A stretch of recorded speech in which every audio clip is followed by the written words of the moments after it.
Subscribe to our YouTube channel and press the bell icon to get the latest updates. नमस्कार, मैं पिंटू सिंह यादव आप सभी का स्वागत करते हैं न्यूज़ लाइव में। आज हम बात करेंगे, जैसा आप सभी को पता है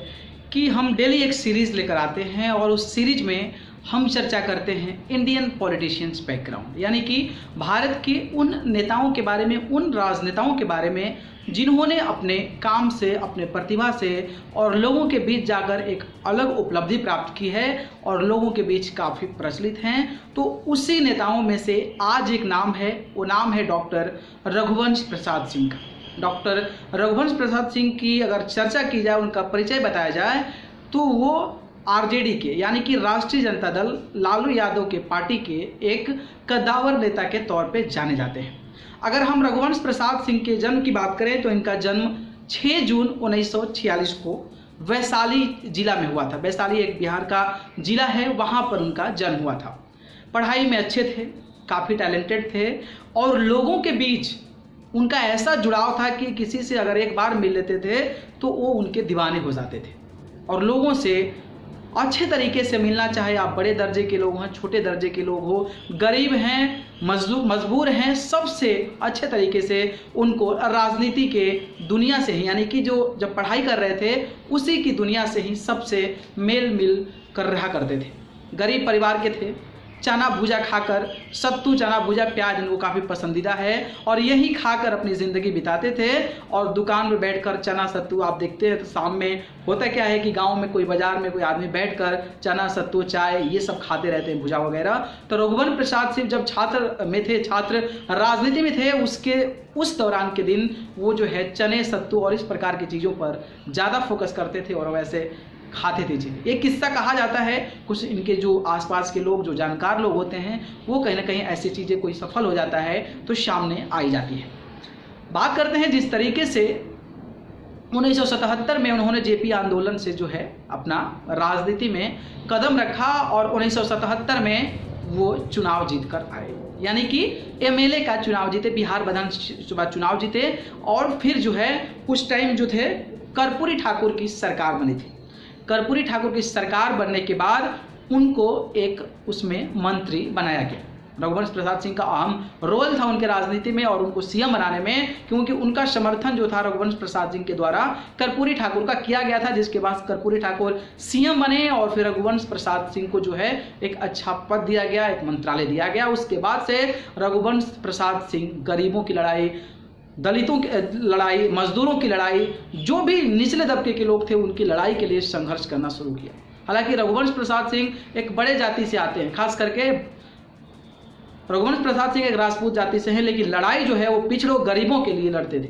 और वही शायद रहा और वही परसेप्शन, वही छवि जो है बिहार के जनता पर बनाए और बिहार के 5 बार वो एमएलए रह चुके हैं। इसके बाद से 2009 में या 2005 का जब चुनाव, 2004 का जब लोकसभा चुनाव हुआ था, उसमें लोकसभा का चुनाव वैशाली से जीत कर आए। वैशाली से जीत कर आने के बाद यूपीए 1 में मनमोहन सिंह के सरकार में उनको जो है union cabinet ministers for the rural and development, ग्रामीण विकास मंत्री उनको बनाया गया, जो कि ग्रामीण के जो विकास कार्य होते हैं उनको लिए उनको मंत्रालय सौंपा गया। और उस समय रघुवंश प्रसाद सिंह ने अपने पढ़ाई के दम पे और अपने प्रतिभा के दम पे और अपने जो लोगों से जुड़ाव था, जो गरीबों के बीच जो उनकी छवि थी और जिस तरीके से वो बिहार की राजनीति में एक जमा हुआ नेता हो जाने के बाद अपना जो एक्सपीरियंस था, अपना जो उनका पूरा कहीं ना कहीं जो सियासत में जो लड़ाई थी उसको लड़ने के बाद मनमोहन सिंह के सामने उन्होंने एक चीज़ें पेश की और वो चीज़ें आज भी पूरे देश में फेमस है और वो चीज़ है मनरेगा, जो कि कहा जाता है कि मनरेगा काफ़ी सक्सेसफुल, काफ़ी सफल योजना रही थी यूपीए सरकार में और आज भी मोदी सरकार उस योजना को लागू रखी है और उसके माध्यम से गरीबों को, मजदूरों को जो कहीं बाहर नहीं जा सकते हैं, तो वो सरकार के माध्यम से उनको रोजगार मिल सकता है और एक साल में उनको 200 के अनुमान में है, आसपास, माफ कीजिएगा मुझे मालूम नहीं है, इतने दिन उनको रोजगार दिया जाएगा, जो कि योजना काफ़ी सफल रही। इसको लेकर मनमोहन सिंह खुद इस चीज़ को अप्रिशिएट किए और रघुवंश प्रसाद सिंह को पब्लिकली उनका नाम लेकर उनको सम्मानित भी किया गया। आप इसी से अंदाज़ा लगा सकते हैं कि रघुवंश जो बाबू थे, रघुवंश बाबू कितना लड़ाई लड़ने वाले नेता थे, गरीबों के दुख को समझने वाले नेता थे, और उसी लड़ाई को और उसी संघर्ष को उन्होंने सरकार में पेश किया और वो योजना आज भी लागू है। तो एक कहीं ना कहीं बात अगर की जाए तो गौरवान्वित महसूस करना चाहिए रघुवंश बाबू को, और रघुवंश के बाबू के समर्थकों का, दर्शकों को जब उनको पसंद करते हैं, क्योंकि उनकी जो लड़ाई थी गरीबों के लिए वो सफल हुई, और मनमोहन सिंह जैसे दिग्गज प्रधानमंत्री ने उस समय उनको प्रोत्साहित किया और उनको बहुत सारे पैसे दिए। लेकिन अगर हम रघुवंश बाबू की बात करें तो आज भी इतने बड़े शख्सियत होने के बाद, विधानसभा का चुनाव जीतने के बाद, मंत्री बनने के बाद, कैबिनेट में मंत्री बनने के बाद, केंद्र सरकार यानी लोकसभा सीट जीतने के बाद, केंद्र में मंत्री रहने के बावजूद भी आज उनके पास एंड्रॉयड फ़ोन नहीं है। वो एंड्रॉयड फ़ोन लेकर नहीं घूमते हैं। रहने के लिए अभी भी खपरेल का घर है। कोई ऐसा नहीं कि आप एक बहुत बड़े पॉलिटिशियन बन गए तो आपके 5 स्टार जैसा घर बन गया। यही चीज़ों से वो आज भी जाने जाते हैं, और आज भी जो लड़ाई है वो आरजेडी में रहते हुए इसके लिए लड़ रहे हैं। आरजेडी के कद्दावर नेता है और आरजेडी में पिछले बार चुनाव में लड़े थे, लेकिन उनको हार का सामना करना पड़ा था। और भी इनके बारे में कुछ बेहद और भी जानकारी है, तो चलिए देखते हैं इस खास रिपोर्ट में। डॉक्टर रघुवंश प्रसाद सिंह, आपको पता है कौन है ये साधारण सा व्यक्ति? जी, ये है रघुवंश प्रसाद सिंह, पूर्व केंद्रीय ग्रामीण विकास मंत्री। जी हाँ, 3 बार केंद्र में मंत्री रहे, 15 साल से अधिक सांसद तथा 5 साल विधायक और 5 साल विधान परिषद यानी 25 साल के राजनीतिक जीवन के बाद भी खपरेल पुराने घर में रहते हैं। आज तक खुद की गाड़ी नहीं, खुद का स्मार्टफोन नहीं, मजदूर और किसान की तरह जीवन यापन, साधारण गरीब मजदूरों की तरह खाना, सूखी रोटी, सब्जी, मक्का और जौ की सत्तू तथा मक्का के भुजा खाकर जीवन यापन करते हैं। पेंशन के अलावा खाते में कोई पैसा नहीं है। यही असली समाजवादी नेता है। बिहार के ग्रामीण सड़कों का विकास तथा प्रधानमंत्री ग्रामीण सड़क का निर्माण या प्रधानमंत्री ग्रामीण विद्युतीकरण, हर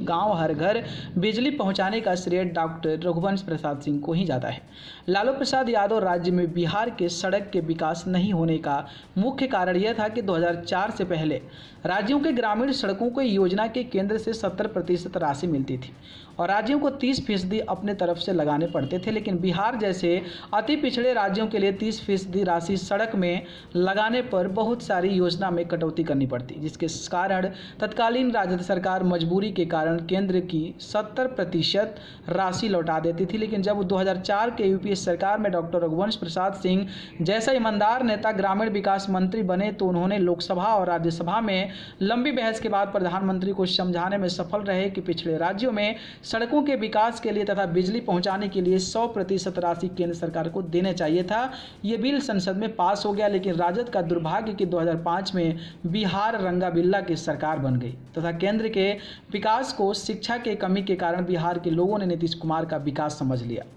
रघुवंश प्रसाद सिंह का भारत के ग्रामीण मजदूरों के लिए रोजगार गारंटी योजना के तहत रोजगार देने के लिए मनरेगा बिल का भी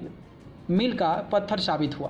तथा मनरेगा के सफलता का श्रेय आदरणीय पूर्व प्रधानमंत्री मनमोहन सिंह जी ने खुले मन से रघुवंश प्रसाद सिंह को दिया था। और आपदा के इस घड़ी पूरे भारत के मजदूरों के साथ साथ बिहार के मजदूरों, दलितों, अल्पसंख्यकों, पिछड़े, अति पिछड़े वर्ग के गरीब मजदूर लोगों के लिए जिस तरह से बाबा साहब भीमराव अंबेडकर ने वर्ग के अलग अलग लोगों के लिए आपके लिए आरक्षण दिया, उसी तरह डॉक्टर रघुवंश प्रसाद सिंह उर्फ बाबा ने आप लोगों को रोजगार की गारंटी योजना के तहत मनरेगा दिया, जिससे आपको केंद्र की तरफ से पैसे और रोजगार दोनों मिल रहा है। दलितों, पिछड़ों, अति पिछड़े, अल्पसंख्यकों और गरीब सामान्य वर्ग के लोगों का क्या रघुवंश प्रसाद सिंह गरीब राजपूत परिवार में जन्म लिया तो पाप किया है क्या? क्या रघुवंश प्रसाद सिंह जैसे ईमानदार नेता आज दलित, पिछड़े, अति पिछड़े, अल्पसंख्यक में जन्मा होता तो प्रधानमंत्री और मुख्यमंत्री आप नहीं बनाते? आज रघुवंश प्रसाद सिंह का अपना जाति का लोग इसलिए गाली देता है कि वो आजीवन दलित, पिछड़े, वंचित, शोषित और अल्पसंख्यकों के लिए लड़ते रहे तथा अति पिछड़े और दलित समाज इन्हें इसलिए समर्थन नहीं कर रहा है कि वह एक गरीब राजपूत है